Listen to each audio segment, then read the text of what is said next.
আসসালামু আলাইকুম everyone, welcome my channel শখের রাঁধুনি। আশা করছি সবাই ভালো আছেন। আজকের আমার রেসিপি টমেটো দিয়ে ফুলকপির ভর্তা। টক ঝালে এই ফুলকপির ভর্তাটা খেতে অনেক মজা। এর জন্য আমি একটা ফুলকপি ফার্স্টে পরিষ্কার করে নিলাম।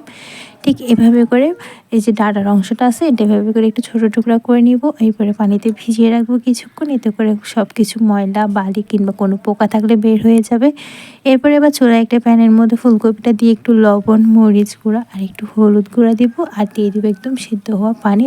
ফুলকপিটা একদম ভালো করে নাড়াচাড়া করে সেদ্ধ করে নিলে হয়ে যাবে। সেদ্ধ হয়ে গেলে এভাবে চেক করে নেওয়ার পরে পানিটা ঝরিয়ে একটা প্লেটে নিয়ে এটাকে আপনার চাইলে ম্যাশ করে নিতে পারেন কিংবা বেটে নিতে পারেন। এবার অন্য একটা ফ্রাই প্যানে আমি নিয়ে দিব টমেটো, রসুন, পেঁয়াজ, কাঁচামরিচ, শুকনো মরিচ সব কিছু দেওয়ার পরে আমি এখানে রান্নার তেল দিয়ে দেবো, রেগুলার তেল যেটা ইউজ করেন ওটা দেওয়ার পরে এবার এগুলোকে একদম ভাজা ভাজা করে ভেজে নেব, একদম ব্রাউন কালার করে। টমেটোটাকেও সেদ্ধ করে নেব এপিট ওপিট উল্টে দিয়ে। আপনি যদি আমার চ্যানেলে নতুন হয়ে থাকেন তাহলে অবশ্যই আমার চ্যানেলটি সাবস্ক্রাইব করে নেবেন এবং পাশে থাকা বেল আইকনে ক্লিক করে দেবেন। ফুলকপিটা এর মধ্যে আমি ম্যাশ করে নিয়ে নিয়েছি, ধনিয়া পাতা কুচি নিলাম, আর যে ফ্রাই প্যানে যে মশলাটা আমরা পেঁয়াজ রসুনটা আমরা ভেজে নিয়েছি ওটা নিয়ে নেব। এটা ভাজার সময় খুব সুন্দর একটা ফ্লেভার পাওয়া যায়।